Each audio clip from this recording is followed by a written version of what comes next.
Hi, welcome to the Carpenter Shop. We're together, growing into the people that Jesus created us to be. Just as he grew in the Carpenter Shop, we spend a few minutes now in the Carpenter Shop thinking about some things that will help us grow. Paul writes in the book of Ephesians about the armor of God, but he wraps up that conversation with these verses: praying always with all power and supplication in the Spirit, being watchful to this end with all perseverance and supplication for all the saints. See, Paul wraps up the conversation on the spiritual armor of God and kind of bookends it and concludes it with the imperative to pray.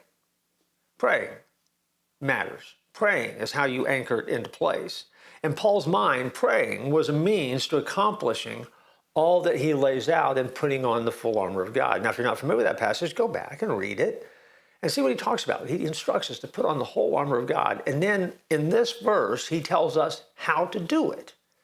You pray your way into it. You pray your way through it. You pray as you do it, because prayer is what opens the door for you to be able to do everything he's told you to do. So it's not an accident that he wraps up with prayer. Prayer is important. And prayer will get you where you need to be. For Paul, prayer was very much akin to breathing. It was just as essential for spiritual life as breathing is for earthly life.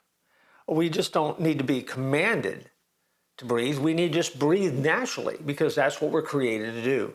And when you have a relationship with Jesus and that relationship begins to grow, you begin to discover that the way you relate to him, that constant prayer, is just as easy as breathing, taking in what God says, speaking out truth, speaking out and calling out to him, speaking out and sharing with him those things that are on your heart and mind, and taking in what he says.